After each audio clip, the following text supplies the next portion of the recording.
Saludos amigas y amigos y bienvenidos a una edición más de A la Raíz, el podcast del Departamento de Ciencias Sociales de la Intermetro. Les habla el doctor José Efraín Hernández Acevedo, catedrático asociado del Departamento de Ciencias Sociales. En esta ocasión tenemos el privilegio de contar con una autoridad en el tema que vamos a tratar durante la mañana de hoy.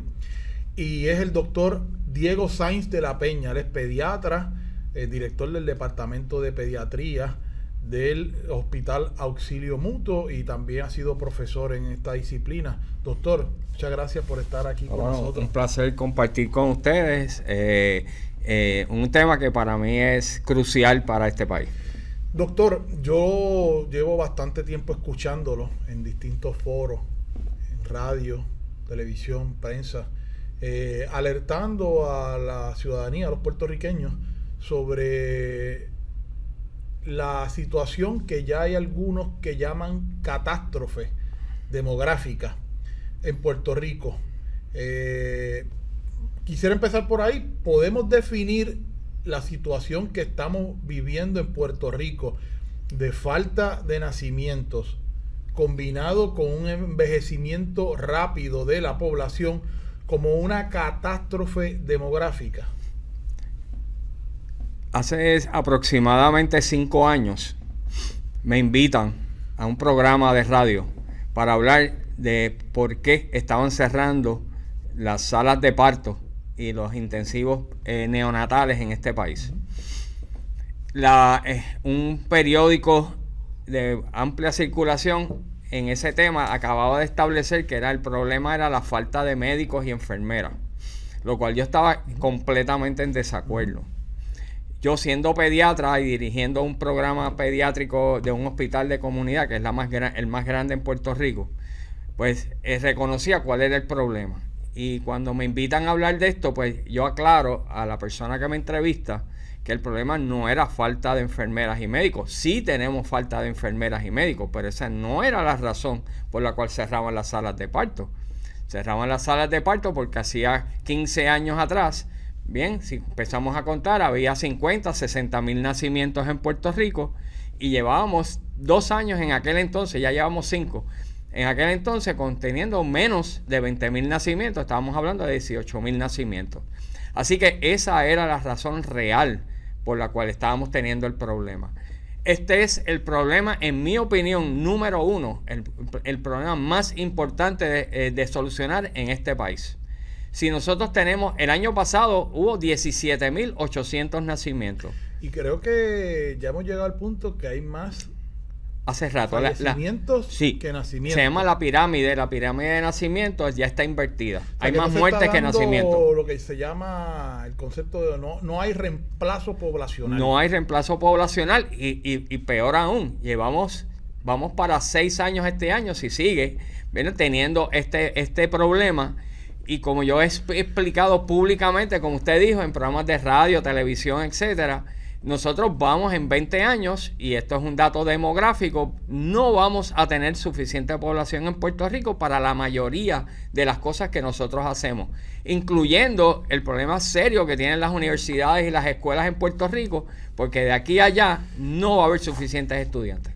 Casualmente, ayer los estudiantes de contabilidad realizaron un foro donde invitaron al ex secretario de Hacienda, Francisco Paquito Párez, y luego que él sale del servicio público estuvo trabajando con un grupo de hospitales, Metropavima o IMA, sí. Y casualmente nos contaba algo que usted acaba de decir. Él comentaba de que muchos hospitales estaban en quiebra y que era por la situación de la baja poblacional. Nos comentaba de un hospital en el área este que había problemas de viabilidad y que todo un hospital tenía solamente 5 personas hospitalizadas. Sí. Y él decía, mira, es como una universidad, una escuela, tú no puedes sostenerlo económicamente con 5 pacientes nada más y hospitalizados. Eso hace. Y que esa preocupación se traslada a otros sectores de la economía. Y en el caso de Puerto Rico se da un factor también adicional, doctor, que es que en otros países, voy a traer el ejemplo que conozco, España. En España tiene una población también envejecida, ha habido una reducción constante en la tasa de natalidad, luego de haber tenido un boom demográfico, luego de la guerra civil y el progreso económico que vivió durante varias décadas. Pero en el caso español se ha podido paliar la situación con la inmigración, con la inmigración que ellos reciben, una inmigración bastante, vamos a decir, afín con la de ellos, porque son hispanoamericanos, también llegada del norte de África, pues han podido paliar la situación. Sí. Pero en el caso de Puerto Rico, no tenemos ni una cosa ni la otra. No tenemos los nacimientos. La emigración hacia los Estados Unidos es constante de personas en edad productiva. Y que no tenemos ningún control de la inmigración, agravada la situación con las políticas que ha venido implementando el gobierno de Donald Trump, de una represión e intolerancia a la inmigración. Eso es así. La ilegal y por rebote la legal también, porque entonces mucha gente se cohíbe de llegar a los Estados Unidos para no tener que enfrentar este hostigamiento por parte de la política pública del presidente Donald Trump. Yo soy educado en este tema por dos de las personas que yo creo que saben más de esto en Puerto Rico. Una que falleció recientemente, lo cual a mí me dio una gran pena, porque era alguien con quien yo hablaba frecuentemente, que es la demógrafa Judith Rodríguez. Que era una persona que yo venía escuchando, te puedo decir, hace 20 o 15 años, ya en los medios de comunicación, y específicamente con el compañero en WKQ, Rubén Sánchez, hablando sobre estos temas. O sea, antes de yo escucharlo a usted hablar sobre estos temas con Rubén, yo la venía escuchando a ella, a la doctora Judith Rodríguez, hablando sobre estos temas. Mira, y fue profética. Mira. Y también a la doctora María Enchautegui, economista. Déjame explicarte. Judith, abuela de uno de mis pacientes, sí que la conocí desde que nació su nieta. Así que desde mucho tiempo en la oficina, cuando ella iba estuvimos hablando de esto. Y creo que al unísono nos estábamos sintiendo obligados a traer este tema públicamente. Y entonces la otra persona, que es el doctor Ferrao, que fue presidente de la Universidad de Puerto Rico, sí, que fue la otra persona que me educó en este tema, y esto lo discutimos, yo creo que a la saciedad. Yo estoy consciente que Puerto Rico no es el único país que tiene el problema. No solo España, la mayoría de los países del norte de Europa. Corea tiene la tasa de nacimiento más bajita ahora mismo per cápita. Taiwán, China, a raíz de la política de los 60 y 70 de un solo hijo también. Pero como yo les digo a todos cuando hablo de este tema, a mí me importan 3 pepinos angolos el resto de los países del mundo. Me interesa Puerto Rico. Claro. Y nosotros tenemos que y vamos ahora tenemos que hablar de cómo solucionamos esto, que yo no he visto ninguna movida lógica para mejorar este asunto. Para que tengas una idea, esto lo hemos vivido nosotros en carne propia en mi hospital. Hace 10 años atrás, quizá un poquito más, teníamos 300, 400 nacimientos mensuales. Ahora mismo, el mes antes pasado fue el más nacimiento que hemos tenido hace mucho tiempo, y nacieron 92 niños. Así que esto es un problema que es existente, va a seguir, y si el gobierno no le pone garras a este asunto, ya estamos tarde, señores, ya estamos tarde, ¿bien? Pero vamos a seguir empeorando la situación si no nos movemos. Doctor, pero entonces, ¿cómo nosotros podemos solucionar la situación? Porque le voy a dar unos ejemplos. Ya le decía que nosotros no tenemos ningún control sobre la inmigración, que es una manera de uno paliar la situación de la baja de la tasa de natalidad. Eso es así. No tan solo por los que llegan, sino porque los que llegan muchas veces están en edad productiva y reproductiva. La disminución de la inmigración dominicana por el problema del señor Trump, bien, es crucial en añadirle leña al fuego. Ok, vamos a tener más problemas porque esa que es nuestra inmigración mayor en este momento, estoy completamente seguro que ha ido disminuyendo y va a seguir disminuyendo a raíz de lo que ha pasado. Y entonces, los jóvenes no están teniendo hijos. Yo recuerdo hace un tiempo atrás, yo tengo 47 años, o sea que ya yo me alejé de esa etapa. Yo soy de la generación X tardía. Me encontré a 3 compañeros de mi clase de la Facultad de Derecho y me decían, oye, José Efraín, pero ¿y qué es lo que está pasando con las universidades? Que no tienen matrícula. Y yo le dije, yo voy a hacer aquí un experimento inmediato, ahora mismo. Yo le dije, yo tengo una niña nada más. Eran 2 féminas y un varón. Tú no tienes hijos. Tú no tienes hijos. Tú tampoco. Y ya los 3 están en una edad que probable. Ahora, con la ciencia avanzada, pues tenemos casos como el de la gobernadora que a los 47, 48 dio a luz. Pero sabemos que eso es sumamente riesgoso y que no va a pasar. De hecho, esas personas, ya estoy hablando de alguna conversación que tuve hace como 4 o 5 años, ninguno ha tenido hijos. Entonces yo le dije, tan pronto hice la le hice la pregunta, pues ahí está.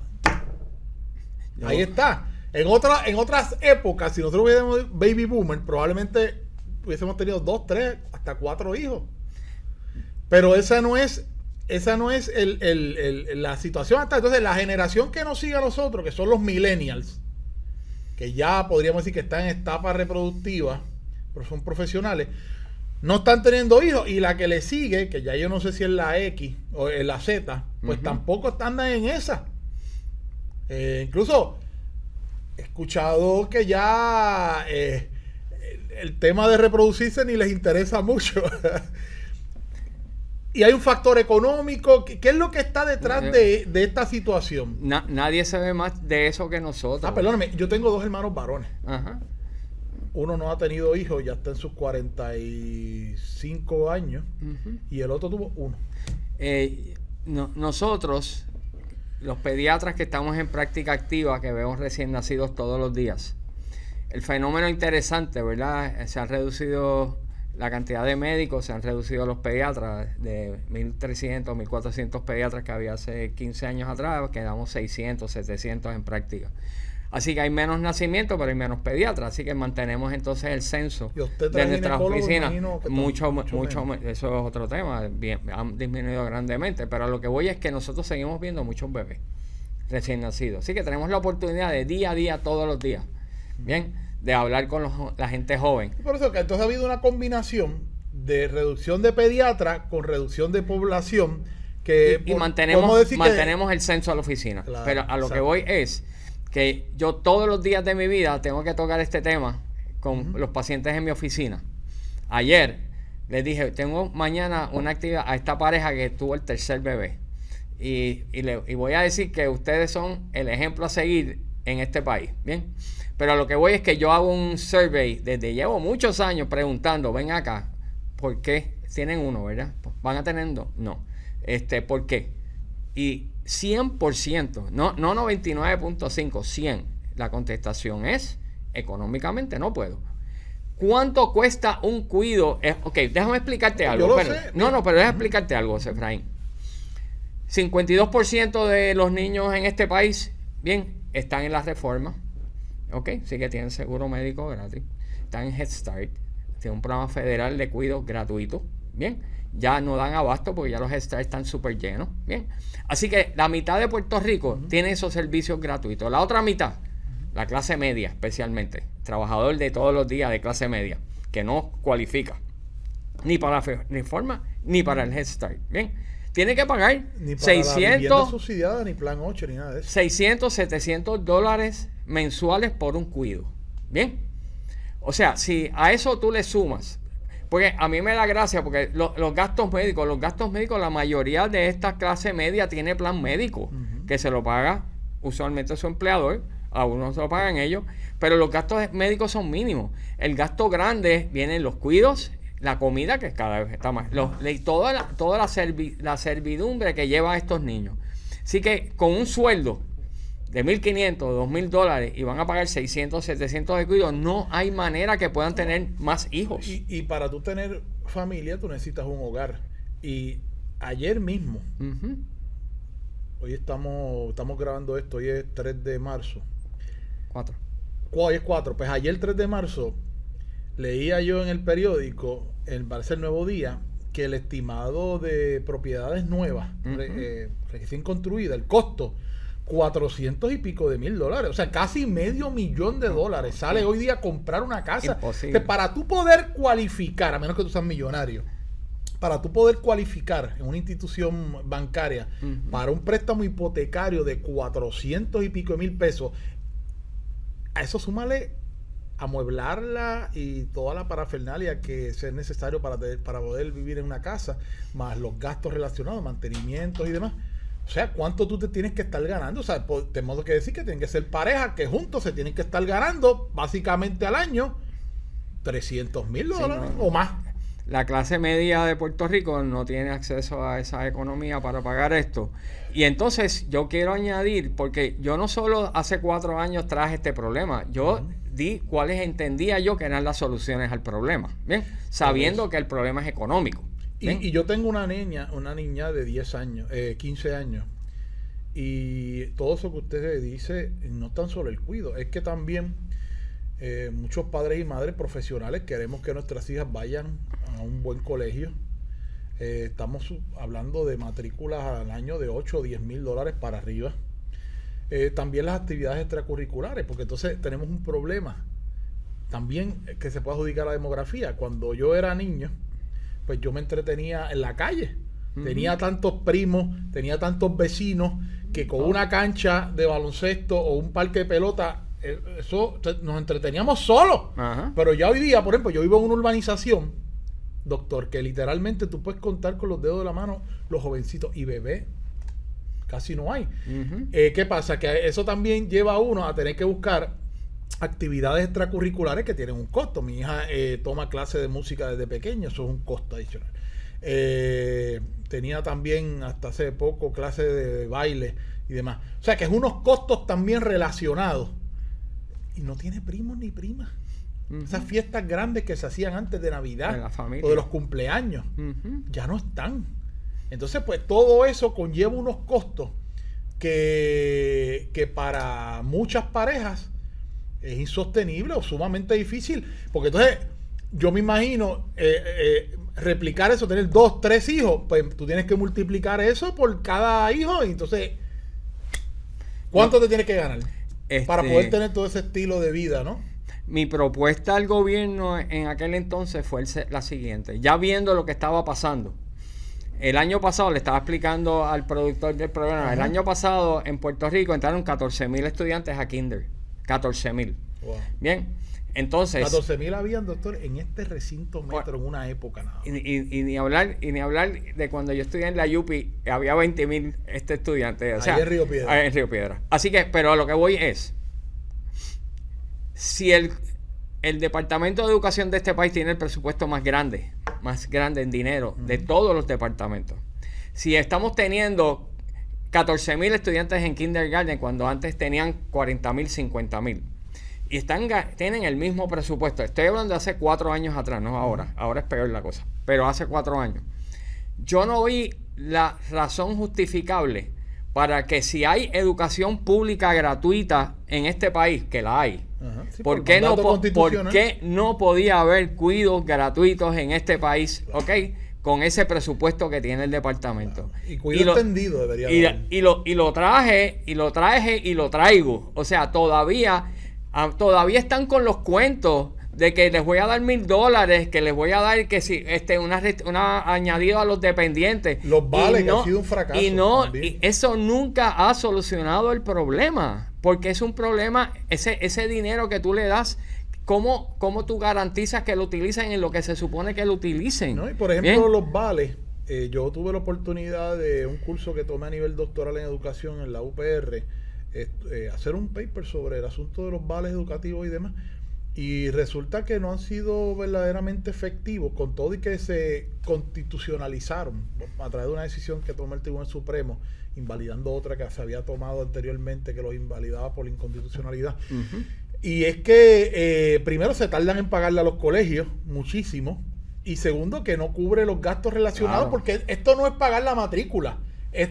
Tener un hijo en un colegio incluye también los gastos relacionados a uniforme, actividades y, como dicen por ahí, las misas sueltas, que son muchas al año. Y añado a eso que en todos los países que se ha institucionalizado estos ayudas económicas de una ayuda, $1,000, un vale, etcétera, nunca ha funcionado para mejorar. Ningún sitio ha mejorado la natalidad haciendo eso.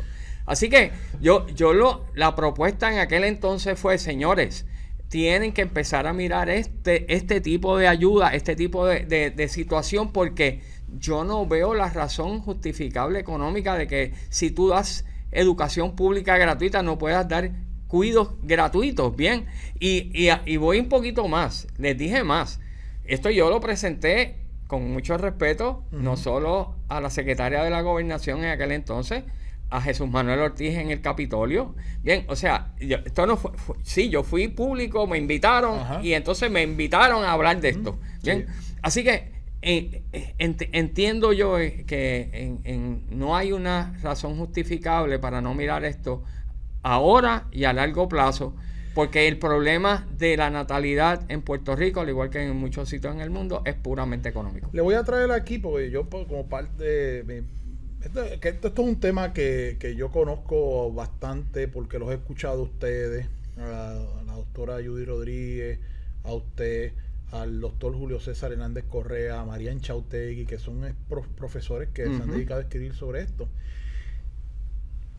Y como parte de mi preparación le voy a leer este artículo que conseguí del periódico El Nuevo Día, para que usted me diga qué a usted le parece. Voy a leer un extracto. Esto es del 31 de marzo del 2023. Okay. Llevan 6 años de esto.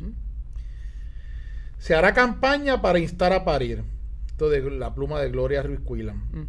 El gobernador Pedro Pierluisi dijo ayer que se mantiene pendiente a la baja poblacional que ha experimentado Puerto Rico de acuerdo con el censo, y no descartó dar paso a una campaña publicitaria gubernamental impulsando o instando a las parejas a procrear. Citando ahora al gobernador: cuando yo veo lo que el censo está reportando, lo que más me resalta es la baja en la natalidad, y eso es lo que más nos está impactando al presente. Es una cuestión de motivar a las parejas, la gente joven, de que no pierdan la confianza en el futuro, de que sí es positivo para Puerto Rico aumentar nuestra población.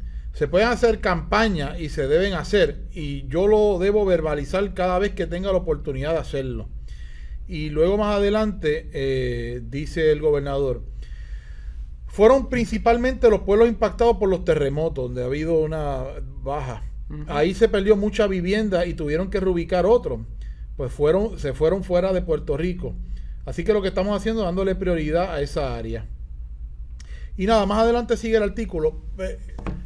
¿Usted cree, doctor, que la política pública, por lo menos que expresó el gobernador Pierluisi, esto es 2023, estamos ahora en el 2026, por lo menos yo le puedo decir, mala o no, eso usted me dirá, yo nunca vi ninguna promoción, ninguna, para instar a los jóvenes, a las parejas jóvenes a tener hijos?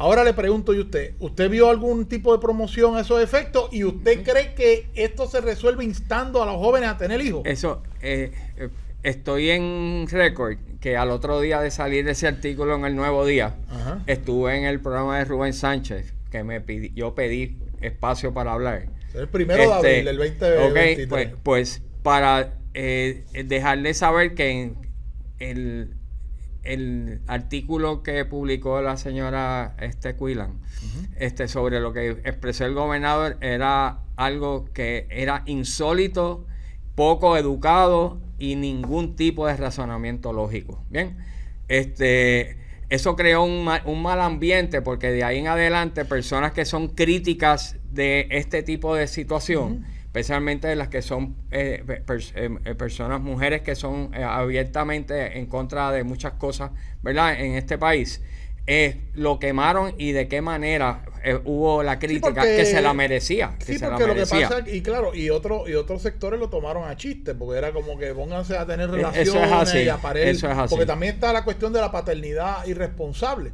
Y déjeme decirle una cosa, yo pienso también que es un factor que nunca se toca en estos análisis. Yo creo, y yo como soy abogado y he tenido la oportunidad de practicar el derecho de familia y he llevado casos de pensión alimentaria, yo creo que también la concientización que ha habido social de la paternidad responsable, desde lo más simple, que es pagar una pensión alimentaria, y de los mecanismos, vamos a decir, legales, tanto en los tribunales como administrativos, para hacer pagar las pensiones alimentarias, que incluye también la posibilidad de que un padre o madre alimentante vaya preso si no presta, no paga la pensión imputada por el tribunal o por la SUME.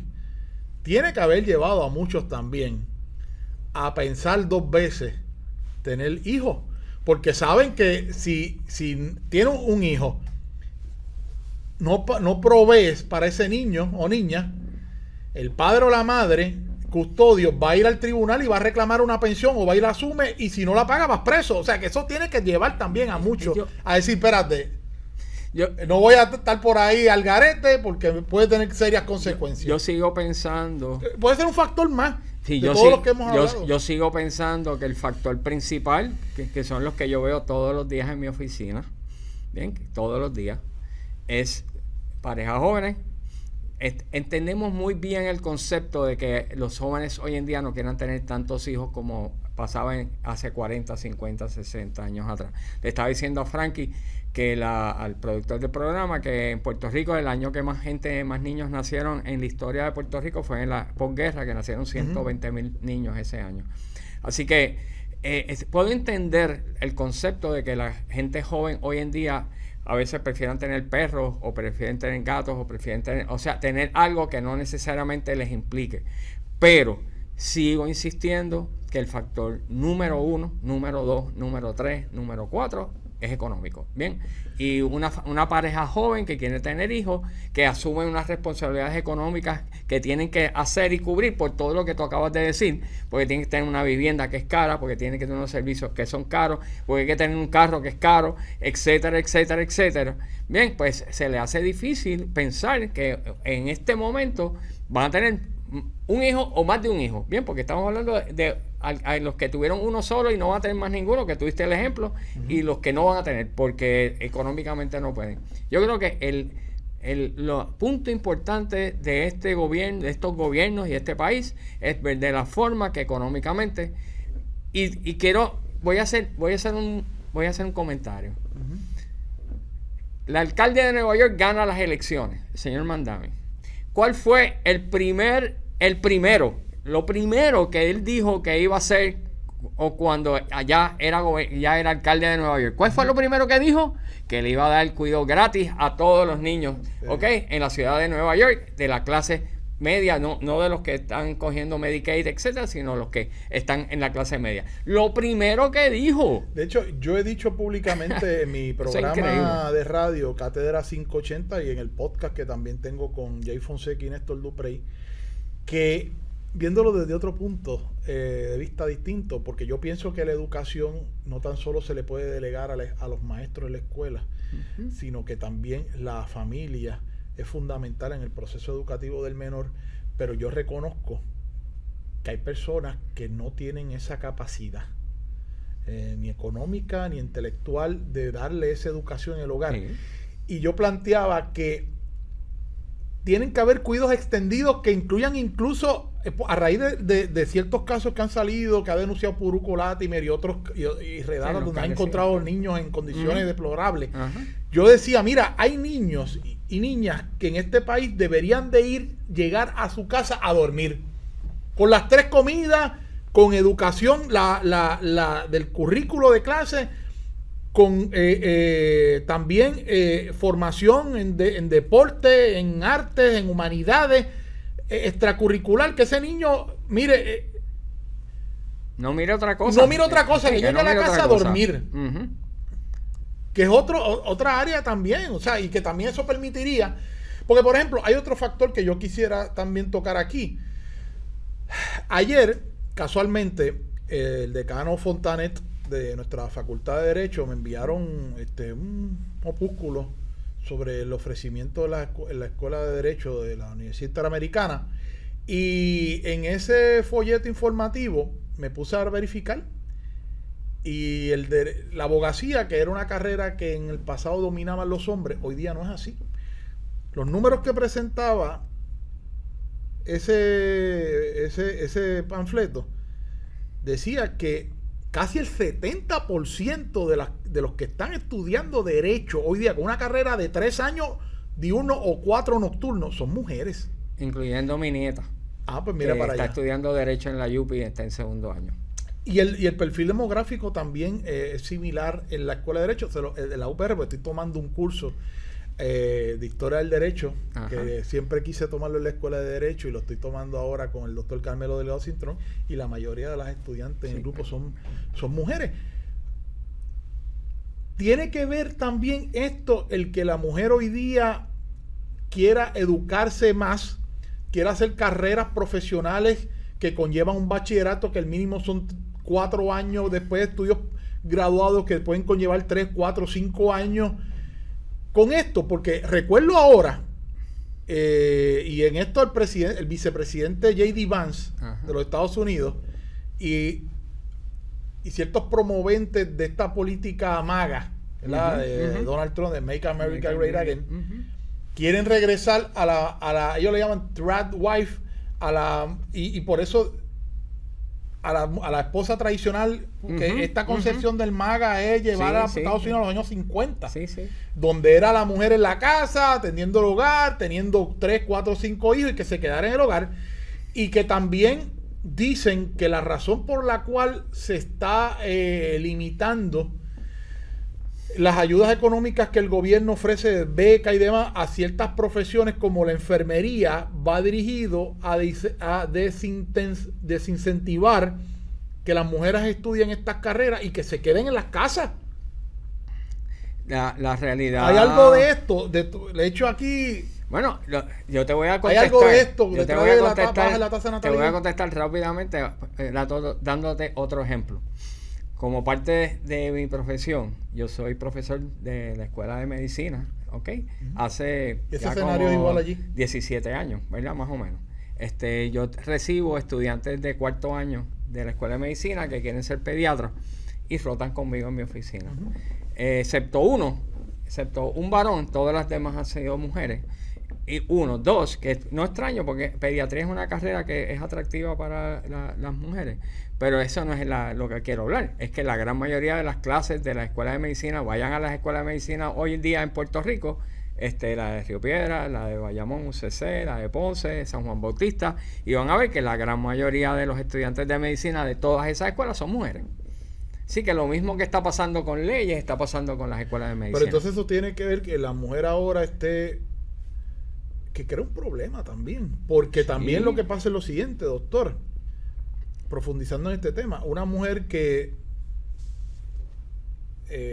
asume una carrera de medicina, que la formación le puede tomar 10 años, o por ejemplo la abogacía, que le puede tomar también algunos 6 o 7 años, luego cuando termine su carrera profesional, que ha postergado la maternidad, toda probabilidad, busca también casarse con un hombre que esté más o menos igual que ella, profesionalmente hablando, con la misma educación. Y ni hablar de hombres que se sienten poco y no se atreven a entablar relaciones con mujeres a ese nivel.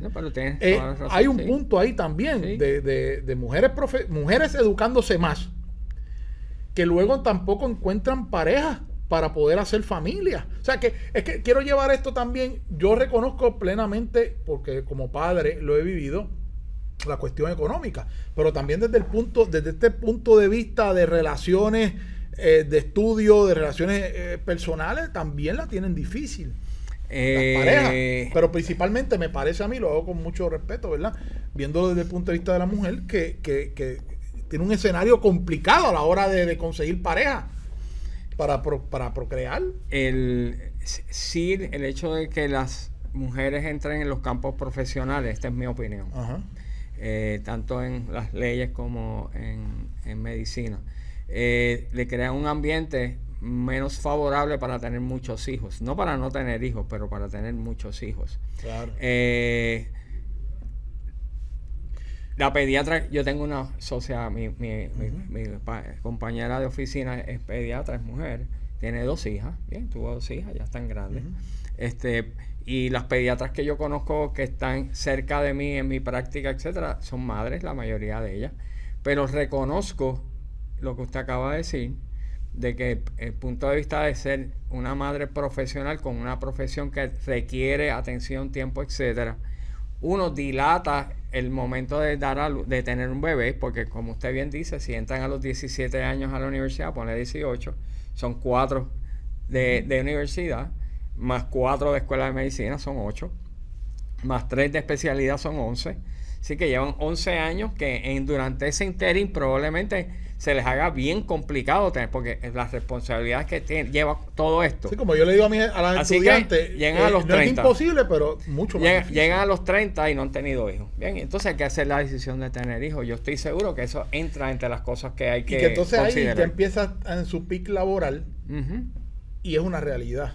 Pues yo lo he palpado, que muchas profesionales ya en esa etapa, cuando tienen hijos, ven obstaculizadas porque su jefe o sus supervisores le ponen trabas o llega a un techo de cristal, profesionalmente hablando, por la maternidad.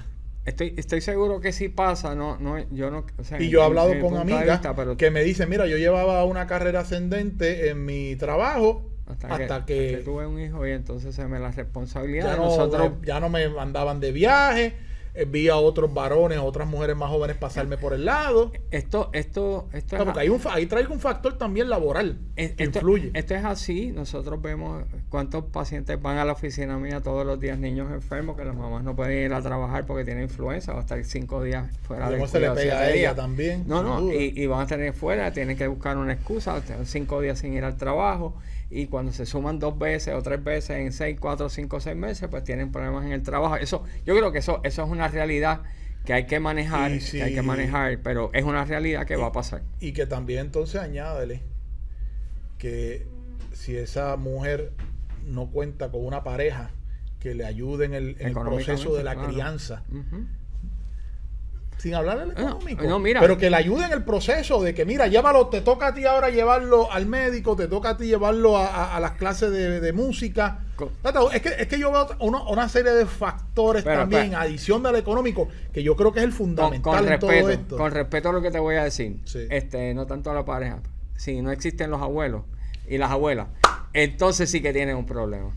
Lo digo por la experiencia en mi casa. Y eso es un problema 3 nietos, también. nosotros tenemos 3 nietos y mi esposa se ha dedicado, ellos nunca fueron a un cuido los primeros años, mi esposa los cuidó, bien, en conjunto con la otra abuela, bien. Y yo les digo claro, siempre... hay que tener en cuenta también que la generación que ahora viene a ser abuela, los boomers, es una generación que le gusta pasear, le gusta tener libertad, muy activo, que no es el abuelito de mi época, bueno, que no es la abuelita en la calle. Pero son abuelas dedicadas y a lo que voy es que, que yo todos los días en mi oficina le digo, bendigo a todas las abuelas de este país. Porque cuántas abuelas no llevan a los niños enfermos a mi oficina porque los papás tienen que trabajar, etcétera. Así que las abuelas cubren una área indispensable en el cuidado de estos niños que siempre va a ayudar. Aparte, con mucho respeto al comentario del padre, ¿verdad? Que ayude, o la madre, que ayude en esto. Pero no es el escenario. Pero desgraciadamente... Yo no sé si esa experiencia, yo no sé si hay que ver las estadísticas, porque a mí me gusta hablar, pero... yo recuerdo hace unos años y el libro de Linda Colón, profesores que yo tuve, que la mayoría de la crianza en el hogar es una mujer soltera, una mujer sin soltera. Sí. Yo no sé el porciento en mi oficina, pero créame que es una cantidad razonable. Yo me atrevería a decir que como un 30% en mi oficina Son madres que no hay padres porque se hayan divorciado. Sí, porque entonces imagínate, una madre que tenga un hijo nada más y que no tenga una pareja que le colabore, pues no se va a sentir para nada incentivada a tener más hijos con su nueva pareja porque quiera. Eso es así. Así que pero traje el elemento de la abuela porque yo lo he vivido en mi casa y en mi oficina, y las abuelas son indispensables en el cuidado. Con los avances que ha habido en todos estos procesos de fertilización, fecundación, el doctor Bocham, que aquí es un pionero en eso en Puerto Rico. Primero. Biológicamente hablando, no sé si es el concepto, una mujer puede dar a luz ya hoy día con estos avances y con los cuidados que se da hoy día también, los avances que ha habido en la ciencia. ¿Hasta qué edad se puede extender? ¿Puede haber una maternidad? Siempre habrá lo que le llaman riesgoso, que le llaman, sí, ¿no? Las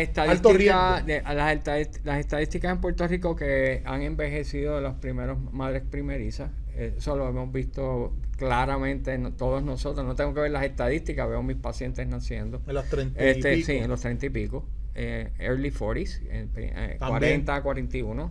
Acabo de tener 2 de más de 40, bien, con su primer hijo. Así que las técnicas 40, pero ya 40, 41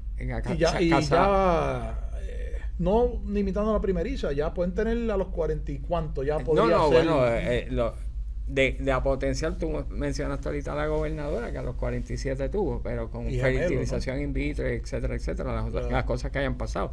Pero las técnicas modernas de la obstetricia con relación a fecundidad, a posibilidad, han mejorado.